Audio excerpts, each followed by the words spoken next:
than the dad. I don't know if dads, if you want to push that at home or not. One of these days your sons are going to push back. But, you know, in their world, this was absolute truth, that the sons were never greater than the father. So here is David calling his son or his grandson, Lord. How is that possible? Jesus leaves it to his audience to figure out the answer. The answer is that Jesus is much more than David's son. And it's so much more that they need to make a decision about who he is in their lives. They need to choose him and follow after him. They had been screaming about the coming kingdom of our father David. That's what they shouted at Palm Sunday. Jesus is more concerned about the kingdom of the Father. That's who he wanted them to serve. They did not yet grasp that. They still only had partial truth, and they needed to make that extra step. Now, Mark reports that the large crowds heard Jesus gladly. He makes a point of this. You know, that everybody was happy to hear Jesus. He was happy. They were happy that he put down the Sadducees and the Pharisees, and he really stomped on everybody, and they were really glad. But does this really mean that they have come to accept him? The last time we heard that somebody was glad to hear someone else, it was Herod. And a couple days later, he cut off his head. Just being glad to hear something doesn't mean that you've accepted it. Doesn't mean that it has changed your life. We need to get to that point where it changes our life. And they had not yet got to that point. Jesus goes on to denounce the response of the teachers of the law. You know, he has said you're supposed to love God with all your heart. He said, I am God, I'm the son of David, but I'm also the greater son of David. I'm the son of God. And they weren't responding. After commending one, he said, you're not far from the kingdom. After quoting them all, saying, oh, we know that Messiah is David's son, now he blasts them. Now, he doesn't condemn them all individually. You know, we read about Nicodemus, who became a believer, and Joseph of Arimathea, who became a believer, who were in this group.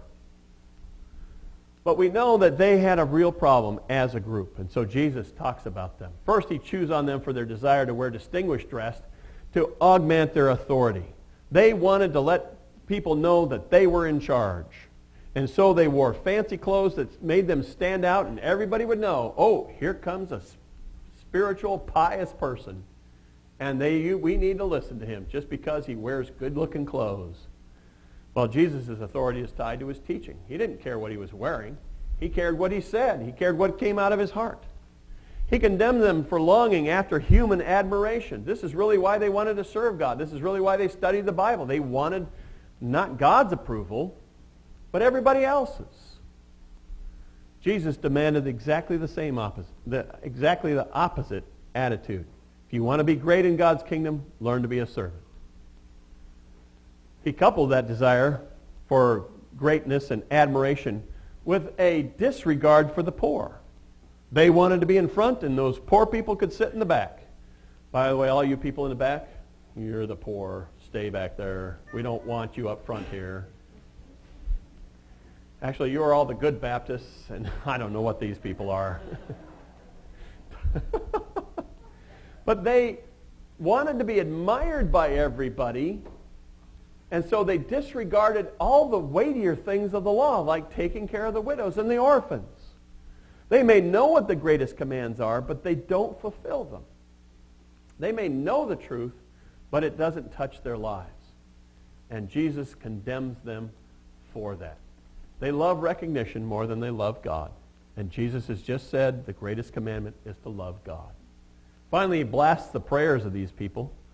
They weren't praying to God, they were praying to be seen. They were praying so that everybody would know how pious they were and how righteous they were and how marvelous they were. And Jesus chews them out for their prayers. They fool themselves into believing that God admires them just as much as the crowds do.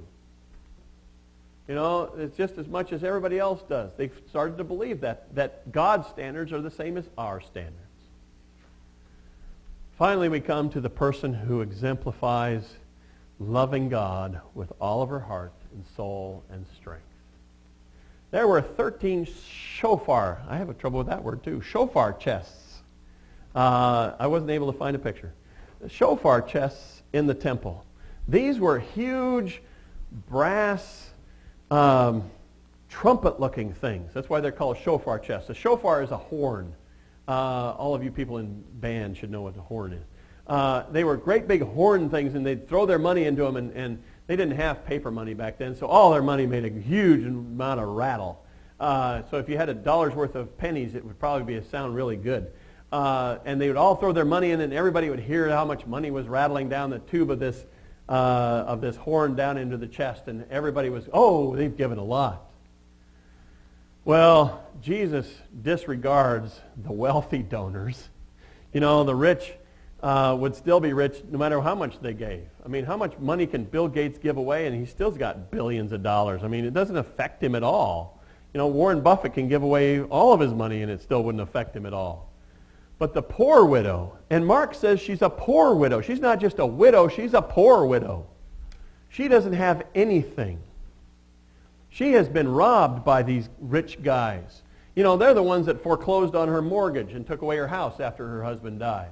You know, they're the ones that taxed her so that she couldn't pay her taxes, so they said, oh, I'll take her land because, yeah, I'll pay the taxes on that. They're the ones that had abused her and made her stand in the back. She was a poor widow. And Jesus says she gave more than anybody. She gave 2 lepta, which is the smallest coins that they had in their coin purse. She gave a couple cents. That's all she had. She gave everything that she owned. It wasn't a lot, but it was all she had to live on. She wasn't going to be able to buy bread that night. She wasn't going to be able to pay her rent. She wasn't going to be able to do anything because she gave it all to God. She loved the Lord with all of her heart and soul and mind and strength. She gave it all away. Religious leaders may prefer the large gifts. You know, we're not going to get the church recited on 2 cents from every one of you. You know, we love the large gifts. I have a contract with Ken to say we need the big gifts. That's what we like. But, you know, God doesn't care about the money. He cares about the heart. He cares whether or not you love him and why you are giving. And that your giving prompts you to do so. Now, the woman gave everything that she had. Jesus requires everything that you have. I don't know if you knew this. You thought, oh, I just give 10%. No, Jesus requires everything that you have. Now, he requires you to take care of your family, so he requires you to go get a job so that you can have enough money to pay for your family. He requires you to not be a burden to the church if it's all possible, so he wants you to work for that. He wants you to have enough money to share with the poor. But at bedrock, he wants you to trust him. Yeah, you need to take care of all your financial responsibilities. But really what Jesus is saying, I want you to trust me. If you're giving out of gratitude, well, that just means that you're a special person. If you're giving out of trust, that means that God is a special person. And he will help you with your daily bread. That woman gave everything that she had, knowing that God would take care of her tomorrow. Knowing that God would provide her her next meal. Now, most of the time God says that we need to provide for tomorrow. We need to have savings. We need to have a bank account. We need to have a job so that we can take care of all that. But really, that money is not yours. You need to have turned it all over to God. You need to spend it on your family because God requires it. You need to spend it on the church because God requires it. You need to give it to the government because God requires it. You need to give everything you have to God. Now, I'll give you a break. You can keep the last 10%. Spend it on the boat.